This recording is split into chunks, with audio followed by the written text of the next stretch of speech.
Minifundio de Castel Gandolfo. No se prohíbe nada. Se ruega la buena voluntad y la paz. 1. Comprar una finca.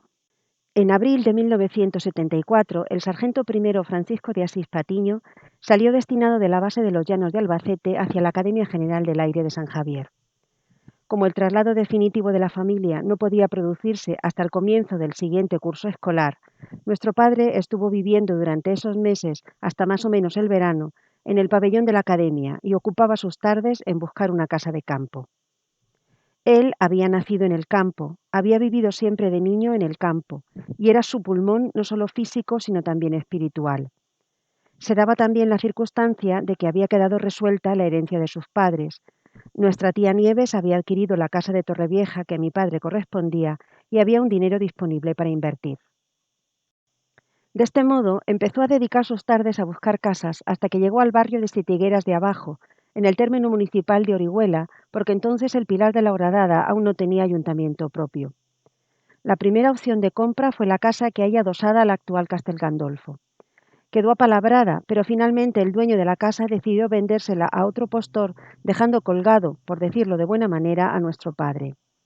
El vecino Manuel de Gea decidió acudir al quite con la suya, acordando con mi padre finalmente la compraventa. La casa por entonces estaba habitada, concretamente por una familia que esperaba un año más tarde aproximadamente que estuviera terminada su vivienda en el pueblo para poderse trasladar. Por lo tanto, aunque se formalizó la compra antes del verano del 74, nosotros no pudimos instalarnos hasta el año siguiente, y así, efectivamente, en el 2025 cumpliríamos 50 años, si no de posesión, sí de ocupación. La compra incluía no solo la casa con todas sus dependencias de cuadras y demás, sino también un pedazo de tierra detrás y otro hacia adelante en forma de cuña. El terreno en realidad es una pieza aproximadamente romboidal, bastante larga y estrecha, de unas 9 taullas más o menos. Unos años más tarde, Manuel de Gea volvió a venderle a nuestro padre un tramo más de monte estrecho que dejó la extensión final en unos 11.000 metros cuadrados. En aquel primer momento, el camino de paso cruzaba justo por delante de la casa, dividiendo la pequeña finca en dos mitades. La primera medida que tomaron nuestros padres fue alejar el camino tanto espacio como la ley permitía, unos 50 metros, hasta el lugar por donde ahora discurre. La finca quedaba igualmente dividida en dos mitades bastante desiguales, pero al menos el tráfico ya no discurre por la puerta y se crea el espacio de jardín y explanada delantera que tanta vida ha dado a la casa y a sus habitantes. La parte edificada era una construcción típicamente mediterránea que incluía una vivienda en una sola planta, patios, cuadras, el llamado obrador, un palomar y un aljibe. El plano se ajusta a la distribución tradicional. Una entrada que da paso a dos habitaciones, una a cada lado. La habitación de la izquierda incluye cuarto y alcoba. La de la derecha es un cuarto sencillo. A continuación, una nueva sala distribuidora que comunica con la alcoba de la izquierda y a la derecha vuelve a tener una habitación, esta vez ciegas, sin ventanas hacia el exterior, y a la llamada cocina, que nunca lo fue porque nunca tuvo hornillo ni chimenea alguna. Lo que sí estaba allí era la boca del horno, que se abría hacia la derecha de la casa, haciendo un ángulo muy poco habitual en estas construcciones. Hacia la izquierda, una puerta da paso a los patios interiores, donde sí encontrábamos cocina abierta con un hogar y pollos a los dos lados. Todo el frente del patio lo cerraban las cuadras y, como se le llaman aquí, las salas, es decir, habitaciones en alto para guardar grano, paja o cosechas varias. Un amplio muro cerraba el recinto, dejando en la esquina más al norte espacio para el palomar de doble altura. Han quedado para el final dos espacios muy especiales. Volvemos al frente principal de la casa y a continuación de la fachada de la vivienda propiamente dicha, había y todavía la hay una habitación que no comunica con esta, un pequeño mundo aislado y multiuso cuya denominación ha ido cambiando desde laboratorio a botica del buen Dios. A su derecha y también sin comunicación, más cuadras, cochera para guardar los carros, almacén y un laberinto de pequeños cuchitriles donde albergar más animales, aperos y trastos varios, el obrador. Teníamos, eso sí, luz eléctrica y el abastecimiento de agua se hacía desde un aljibe de arrastre de deliciosa agua de lluvia, tan grande que todo el que pasaba o trabajaba por las cercanías venía a beber allí en un derecho ancestral de que el agua es de todos y no se le niega a nadie, sobre todo si tiene sed. Del saneamiento, la instalación consistía en un pozo ciego, un retrete de banco de obra y agujero, una boca al mismísimo abismo, y las tradicionales paleras que siempre estaban para una emergencia. Entre el uno y las otras, dos amplias pilas de obra ofrecían a los usuarios la posibilidad de lavar la ropa en casa a 2 pasos del aljibe. El resto era campo. En la espalda de la casa una especie de pista de bolos, limpia de vegetación, y un largo y estrecho triángulo de monte mediterráneo con sus pinos, sus romeros, sus tomillos y sus espartos. En el frente apenas nada, salvo alguna higuera que había podido romper la losa de piedra del suelo, paleras y poco más. Eso me lleva a que no he mencionado el mayor tesoro de nuestra recién adquirida finca, las piedras. La casa, según consejo bíblico, está edificada sobre piedra, mucha piedra, dura piedra, pura piedra. Eso sí, según nos contaron los vecinos, en una grieta de la losa principal se abría un pozo romano que había sido cegado no hacía demasiados años para evitar accidentes, pero por allí andaba y con agua. El pozo existe, o eso nos gusta pensar, pero lo del agua mejor dejarlo para otro momento.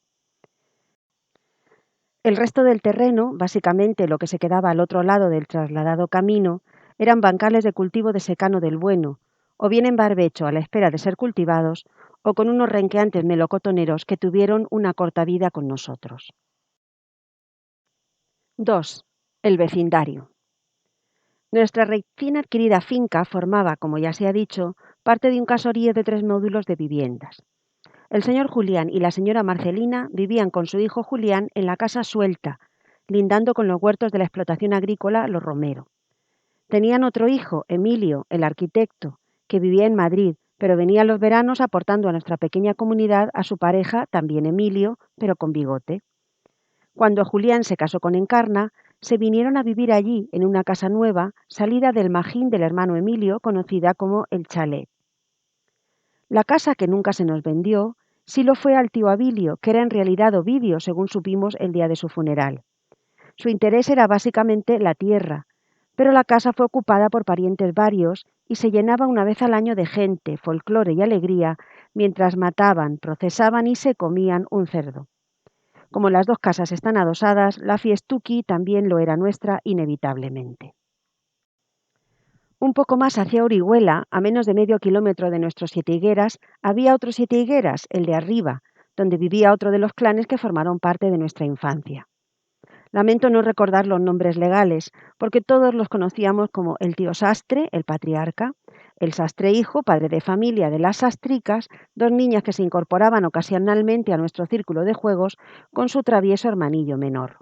Al otro lado del camino estaba, porque ya no está, otro módulo de 2 viviendas adosadas en las que vivía el clan Satoca. En una los abuelos, el tío Luis y la señora Bienvenida, y en la otra la familia de Paco, su mujer Carmen y sus hijos Paquico, Bienve y Mari. Ellos fueron nuestros compañeros de juegos durante los veranos hasta que se trasladaron al cercano barrio de Los Rufinas y perdimos el contacto poco a poco. Tras el traslado de los Satoca, las casas fueron derribadas y sustituidas con el paso del tiempo por un nuevo chalet que ha tenido distintos propietarios, de los que no haremos, si podemos evitarlo, mayores comentarios. También el chalet de Julián dejó de serlo. Sus habitantes originarios se trasladaron al pueblo y lo vendieron a unos suizos anticuarios que hicieron reformas y lo rebautizaron con el nombre de La Mandarina. Tras unos años dejaron de venir y la vendieron a gentes ignotas que nunca la habitaron salvo para alguna fiesta ocasional. 3. El nombre. El vecindario tenía su nombre y se plantaron más higueras para darle mayor sentido, pero a todos nos gusta tener personalidad propia y nuestra casa no menos. Recuerdo que se barajó la posibilidad de llamarla el Cisne Negro II, porque así se llamaba su antecesora en la tierra albaceteña, pero a todos nos pareció que usar la versión 2 era demostrar una falta de originalidad bestial que no estábamos dispuestos a consentir en una familia con nuestra idiosincrasia. Algún amigo de nuestro padre lo había definido en ocasión oportuna como el papa carlista, y si de papas y papás vamos, pues es conocido y notorio que veranean en Castel Gandolfo, así con una sola L, porque así es más español y más nuestro. Cuando los Emilios nos trajeron las letras en azulejo tras un viaje a Andalucía, trajeron 2 L's y así se colocaron en el muro de la fachada, pero la providencia juguetona hizo que se cayera y rompiera una de ellas, y el letrero acabó como debió ser siempre, con una sola. Bautizada la finca y entronizado su papa y la familia papal como si de Alejandro de Médici habláramos, Se colocó en la entrada una tabla de madera pirograbada con el siguiente texto: Minifundio de Castel Gandolfo. No se prohíbe nada, se ruega la buena voluntad y la paz. Todo estaba dicho. Nosotras aprendimos de paso lo que era un minifundio y que prohibir solo lo hacen quienes no están dispuestos a convencer. El ruego de buena voluntad y paz fue, es y será perpetuo, aunque la tablilla acabó deshaciéndose bajo el rigor del sol abrasador de estos lares. Si vienes a Castel Gandolfo, la paz y la buena voluntad siguen aquí. 4. Las reformas. La primera inversión en la casa se dedicó a la habitación ciega que tenía una de las vigas o colañas, como la llaman por aquí, rota y por el tejado se veía la luz. No se podía entrar a vivir sin solucionarlo y la idea era pasar allí el verano del 75, así que los ahorros que quedaban, si es que quedaban, se emplearon en reparar el techo que tuvo durante años una colaña nueva, destacando entre todas las demás oscurecidas por el tiempo. Otro problema era el de la inexistente cocina. Aunque yo todavía recuerdo una hornilla y un viejo sartenero en el rincón, también fue bastante temprana la construcción de un tabique que cerrara la zona del patio donde estaba el hogar, formando una minúscula cocina con una ventanita igualmente minúscula y una puerta que por su reducida altura fue durante años arma de destrucción masiva y motivo recurrente de comentarios. En la cuestión higiénica se acondicionó el retrete, es decir, se le puso una puerta y se pintó el cuartito, y se le añadió sobre una cochinera contigua un depósito de agua y una rudimentaria instalación de ducha. Pero si hay una obra que nos dio alegrías, no fue la ducha en la cochinera, sino la balsa. El secano feroz se combatía por estos lares gracias a varios pozos artesianos cuyas aguas cruzaban nuestras tierras, hay que ver cómo suena eso, en una red de boqueras y partidores. El paso tiene sus pleitesías y se nos permitió usar ese agua en las debidas condiciones. No sé bien a quién se le ocurrió la idea, pero la balsa de riego apareció en el horizonte y se llevó a cabo en colaboración con los Satoca. 4 paredes de bloques de unos 3 metros, un suelo enlucido y luego pintado y una llave de paso gorda y vieja que no había quien moviera salvo nuestro padre, y le inauguramos como piscina con elección de mises y entrega de condecoraciones. Por supuesto se colocó un letrero aclaratorio que rezaba «Balsa de riego, no apta para baño». Al ser la primera instalación de su género en Siete Higueras, allí acudieron todos sus habitantes y disfrutaron de su ineptitud del más aristocrático al más humilde de nuestros amigos. La limpieza y mantenimiento de la balsa nos ha dado algunos de nuestros momentos más gloriosos, y no miro a nadie, que todas hemos probado el resbalón en el fanguillo maloliente. Durante los primeros años se fueron haciendo pequeñas reformas. Se revocó la fachada que lo estaba pidiendo a gritos, se abrió la habitación ciega al comedor cortando el tabique que la separaba en forma de arco y se construyó allí una chimenea de leña que hacía humo según de dónde soplaba el viento. Se sustituyó el ventanuco de la falsa cocina por una señora ventana. Se hizo en el espacio del viejo horno que se derrumbó por fin un aseo con todas sus piezas, con una instalación de agua corriente algo más razonable. Se cambiaron los suelos hidráulicos por otros de baldosas rojas que quedaban preciosas recién fregadas. Se despejaron los patios. En una de esas fue cuando se encontró nuestra moneda romana, que junto a la lucerna que apareció no muy lejos y ciertas marcas de rodadas en la piedra cercana, afianza la creencia de que calzada, calzadilla o sendero no andaba lejos, que el pozo debía dar de beber a los viandantes latinos que por aquí anduvieron. En definitiva, todos los ahorros de nuestros padres se invertían en Castel Gandolfo, parte por devoción y otra parte por obligación. En la zona trasera de la casa se fueron produciendo graves deterioros. La sala alta del extremo hubo que derribarla porque tenía una hermosa y amenazadora grieta. Las cuadras se desmoronaban y faltaba espacio para una familia que crecía en número de miembros y edad de los mismos. Así que cuando nuestro ahorro lo permitieron, acometimos la grande reforma. Fue dura porque ya no estaba nuestro padre con nosotras, y en ese bien intencionado pero cargante lo que tenéis que hacer, todo el mundo quería que entrara la pala y lo tirara todo.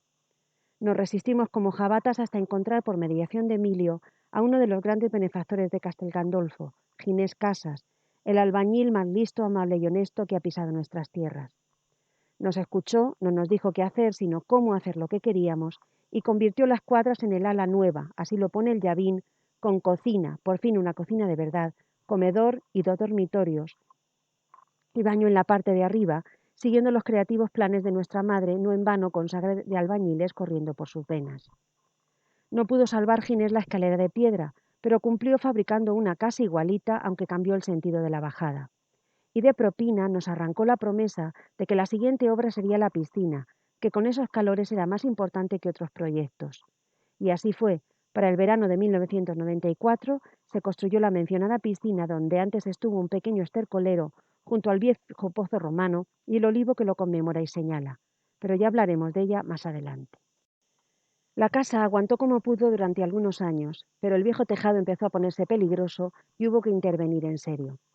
La providencia también tomó parte en la obra, porque cuando se había levantado el tejado de toda la casa, cayó una tormenta de las de antología y mojó paredes y techos sin piedad.